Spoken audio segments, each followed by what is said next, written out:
Coming up, some indigenous housewives banded together to provide after-school care for disadvantaged children. Although the Philippines is a major labor exporting nation, the loss of talents is spelling trouble for the country's welfare. Welcome to DaAi Headlines. I'm Dennis Wu. Thank you for joining us. As you might recall, Daniel, a Tzu volunteer from Haiti, has come to Taiwan to treat his injury caused by a stray bullet. After a series of examinations, Dr. Chen Yinghe of Hualien Tzu Hospital conducted external fixation surgery for him, which went smoothly.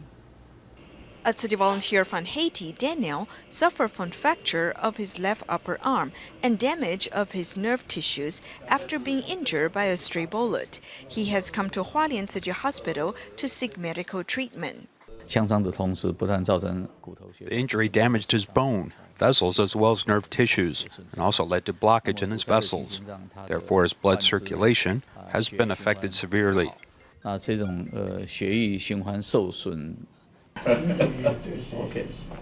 So enjoy your dinner, and we will meet tomorrow morning. After an angiography, Dr. Chen Yinghe first conducted an external fixation surgery on Daniel on April 6th. The main problem is that his fractured humerus hasn't healed, so our main treatment has been connecting the bones. In addition, we worry about his vessels. During the surgery, cardiovascular chest surgeon Dr. Zhang Ruizhi also prepares to conduct bypass grafting. All the doctors work with one mind, hoping to help Daniel regain his health so he can continue to help people in need. Staying in Hualien, as 70% of the children in Wanrong Township's Hongye indigenous settlement are looked after by their grandparents. A group of mothers in the community has established an after-school class to help these children pursue a more promising future.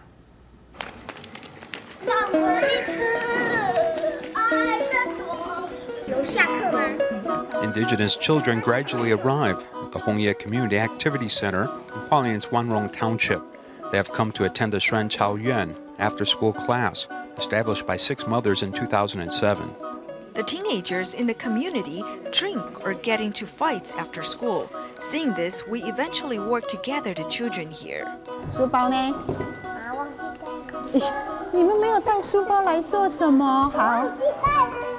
As 70% of the children in the indigenous Hongye tribe are brought up by their grandparents, these mothers in the tribe choose to accompany and protect the kids.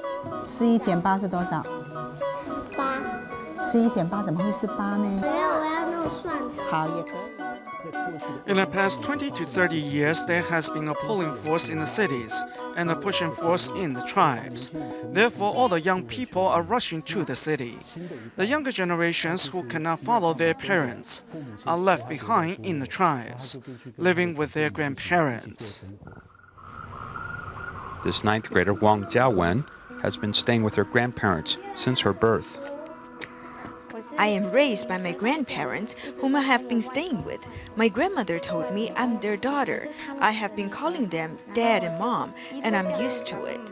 The dad and mom Jiawen is referring to are actually her grandpa and grandma.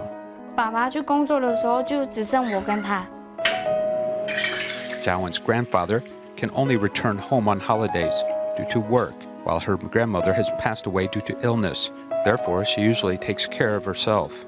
During the month in which she passed away, I cried almost every day, and I could not study. I spaced out or slept in classes. The mothers in the tribe were worried for Jiawen and therefore invited her to join the after-school class. I did not want to go in the beginning until a younger classmate told me she's in the class. Then I thought, fine, I'll join the class. I don't know what magical force made me sit in the class. Then I either wrote my homework or read books there. Because of that magical force, Jiawen's school performance improved tremendously. 我教超多的。这个名次就是校排名78，是我还没有进科普班的时候，每一个都没有及格过。有进步啊，加油！好。 Then Jiawen's ranking moved up to 36, and along came her smile and confidence. We had little resources when we started. Then we met the Firefly volunteer team, who gave us assistance. They also provided us with a venue in Ruisui in the past. In addition, Tzu Ji sisters have also been giving us much help in the past 2 years.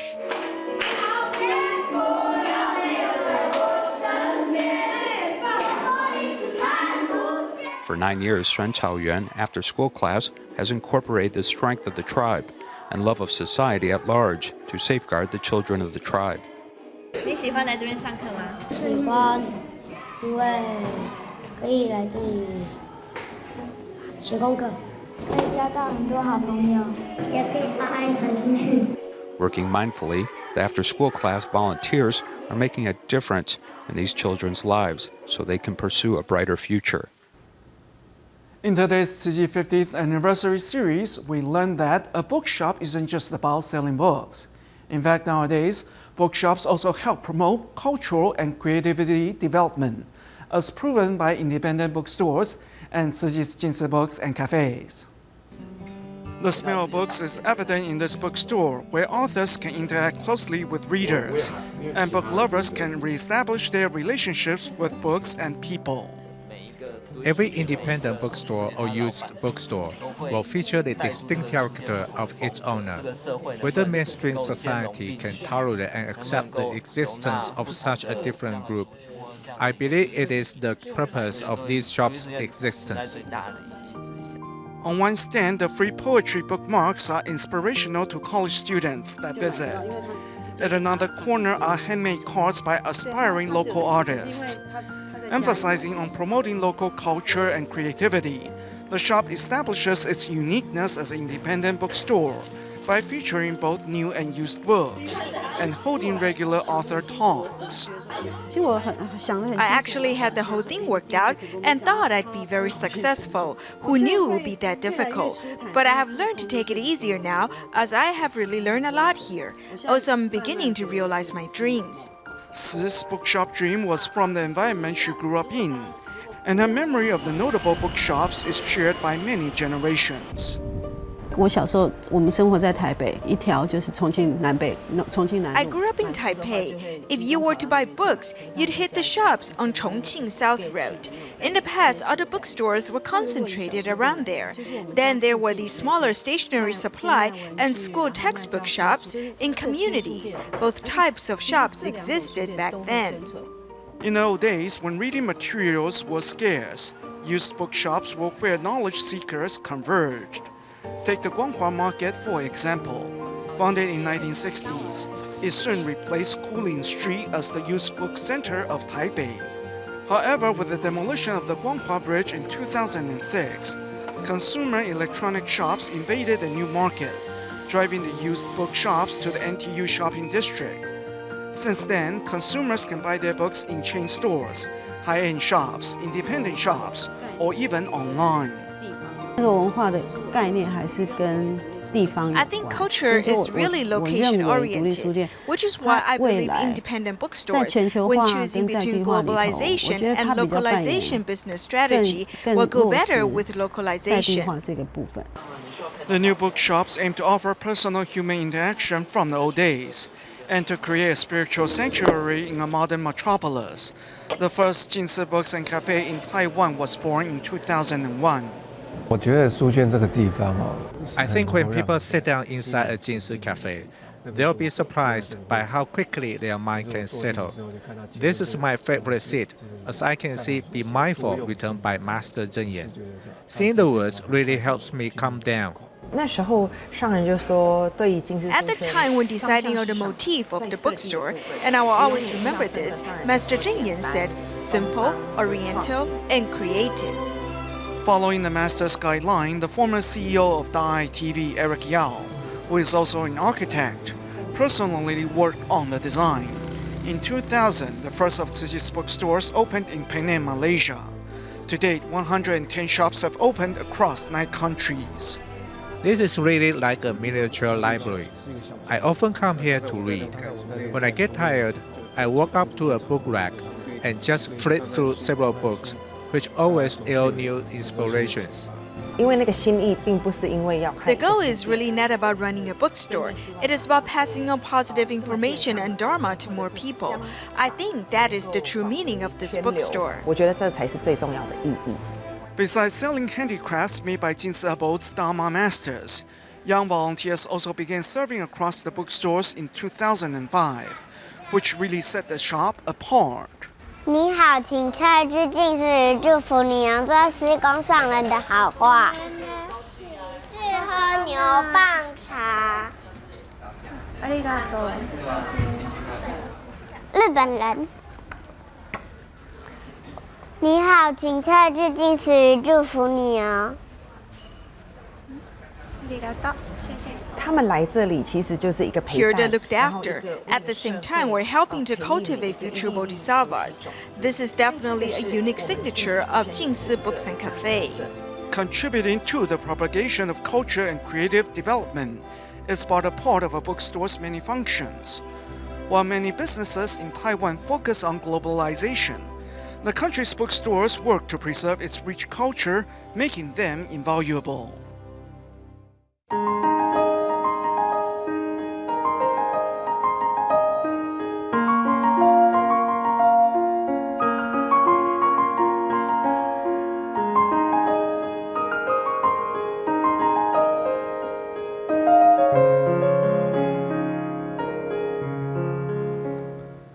The Philippines is a major labor exporting nation and celebrates Filipino Migrants' Day on June 7th to honor the country's some 10 million migrant workers working across the world. However, continuous export of its workforce has handicapped the country as well, as we find out in our report. This 53-year-old woman, Jo Catherine, is cooking dinner for the whole family. 10 years ago, she worked as a caregiver in Taiwan. With the money she earned, she built a house and purchased furniture. Of the nearby 40 to 50 homes, hers is just one of 2 built from cement. Every time I come back from abroad, my neighbors are very happy because I bring everyone a small gift, like chocolate and a few pieces of the Taiwanese soap. When I'm on the road going home, people stop to welcome me.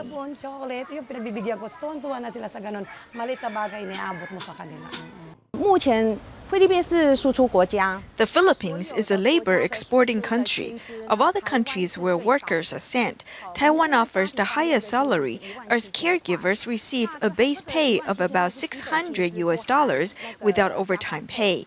So the money they make in Taiwan is the equivalent of 6 months of salary in the Philippines. Thus, Jo Catherine's eldest daughter also followed in her footsteps and came to Taiwan as a foreign worker 3 years ago. Now that her contract has expired, she is applying for job opportunities in the Middle East. Jo Catherine's youngest daughter is also working in a foreign country. It just so happened to be her 27th birthday today. Although she can't be with the family to celebrate, they still bought her a birthday cake. Non-governmental organizations, along with the public sector, train tens of thousands of laborers every year to go abroad to make money. This has become the lifeblood of the local economy. At present, there are more than about 10 million Filipinos working abroad, who each carry a similar number of dreams. However, a shortage of medical personnel is one of the problems facing the Philippines. According to statistics, there are only 42 university medical departments in the country. This means that each year nearly 3,000 medical students graduate, though only 2,700 successfully pass a test to receive a medical license. But just like in Taiwan, many people who would like to opt for profitable specialty practices. 3 major services are internal medicine, surgery, and pediatrics. I think the next is obstetrics and gynecology. In our country, there are only a little over 1,000 ophthalmologists. Very few get it because the cost of instruments are quite high. So, to put up a clinic in the Philippines in terms of the equipment for ophthalmology, it's a bit expensive. Ophthalmologists are quite sought after. Data shows that the Philippines has only 1,400 ophthalmologists to service an entire population of 100 million. This means that one doctor in this field would be required to care for 70,000 people. While there's a shortage of domestic doctors, this hasn't stopped foreign countries from poaching domestic talent through higher salaries. In recent years, 6,000 doctors have traveled to work abroad. And beginning in the 1960s, the Philippines has been sending nurses to the United States, Europe, the Middle East, and other countries. Whether or not medical institutions in the country can overcome the rapid loss of healthcare professionals is a very serious problem that the Philippines will soon have to face. Back to Taiwan, a 60-year-old grandmother in Taichung, Liao Meimiao, saw her house collapse during the 9/1 earthquake. Back then, she witnessed the kindness of Tzu Chi volunteers, which inspired her to volunteer as well for the past 10 years. With noon approaching, this volunteer, Liao Meimiao, drives this van to deliver meals to elderly people living alone. This 98-year-old woman, Mrs. Zhang, doesn't have any children. Her husband died long ago. There's no one to provide food here. Fortunately, the kindness of volunteers ensures that she doesn't go hungry. First, I open the door, and then I wait for her to deliver the food. She's very polite, and she keeps saying, "Eat it while it's hot." 60-year-old Liao Meimiao delivers hot meals each week. And one day, she needs to send a minimum of 70 lunch boxes around Taichung. This duty makes her busier than a taxi driver. She was inspired to do this work because of the 9/21 earthquake, which collapsed her home. At the time, she watched Tzu Chi volunteers operate in this difficult environment, providing food and compassion to disaster victims. Many of the houses were without electricity and water, so there was no way to cook. But Tzu Chi found a way to provide this service by cooking in a nearby temple. Delivering food may be difficult, but it is worthwhile as we provide these elders with a little compassion. NGOs in Taichung utilize resources to ensure that elderly people living alone are able to receive regular meals. They also depend upon compassionate volunteers such as Liao Meimiao, who are ready to serve rain or shine. It is through their help that these lonely elderly people know that they are not forgotten. In New Taipei City, a group of students from Dapeng Elementary School recently worked together to help cultivate a field that belongs to a classmate's family. Since the classmate's father, Mr. Lin, suffers from cancer and has lost his ability to work, the field became barren. Fortunately, with the guidance of Tzu Chi volunteers, the students were able to plant vegetables there. Bringing vegetable seeds and tools, students from Dapeng Elementary School listen to their teachers' reminders before taking off for today's mission. There's a ditch deeper than our height, so do not go to places I did not mention. Raise your hands if you can do this. Good. Put your hands down. After the reminders, they depart on time.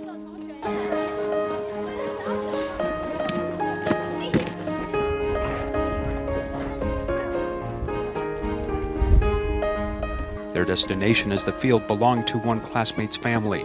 Since the classmate's father, Mr. Lin, has cancer and cannot work, the field has laid fallow for a while. The family has thus faced financial difficulties. Therefore, the teacher and classmates have decided to remove weeds and plant vegetables here. In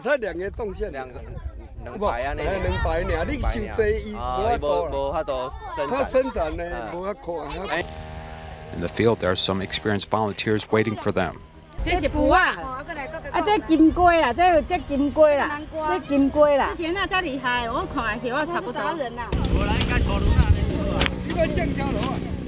most city children have no experience in growing vegetables, the Tzu Chi volunteers with farming experience have come to assist them so they can better overcome the challenges. The soil is soft. Have you seen that? Puddle it like this so it retains water. Then the vegetables will grow.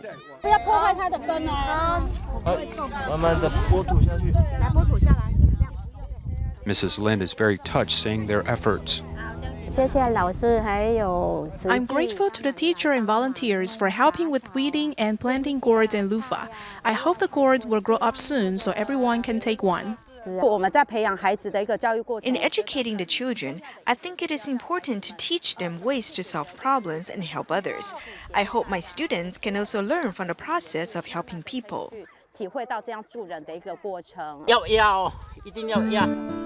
With hard work, 28 young students plant 150 vegetable seedlings on this day, turning the barren land into cultivated field.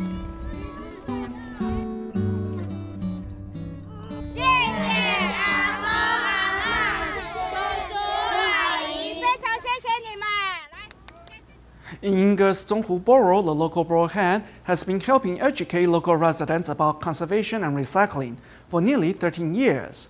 Every month, he uses the money collected from recycling to help the elderly and infirm, and has even built an organic vegetable garden where its harvest is accessible by borough residents and local elementary schools free of charge. 72-year-old Yo Jiaobin is working hard to take care of this vegetable patch. Having worked previously as a produce insecticide inspector, he understands the importance of chemical-free farming.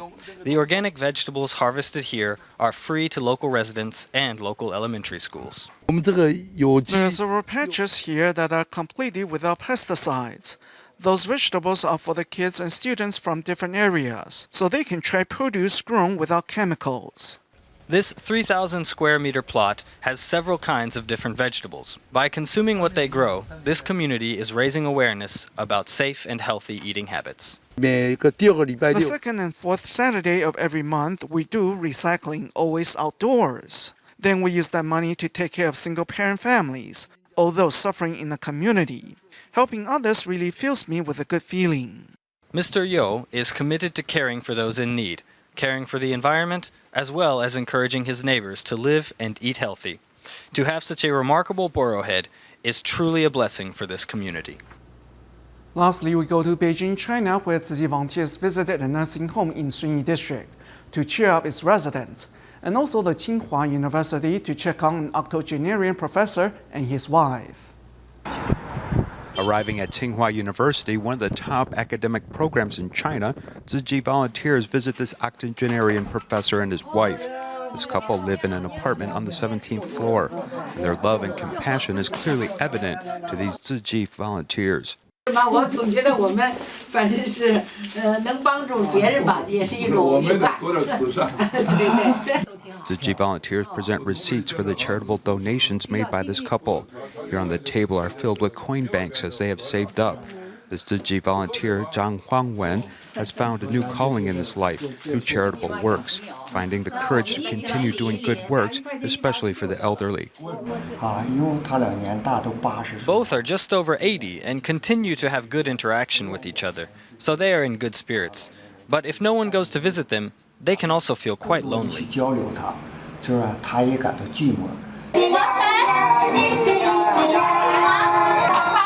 Tzu Chi volunteers bring out musical instruments to entertain the elderly.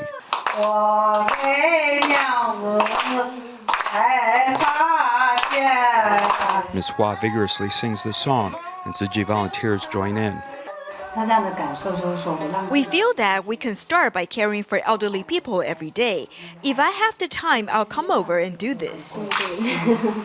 Tzu Chi volunteers prepared a special cake for the elderly with a colorful lotus-shaped candle in the middle, signifying a long and happy life.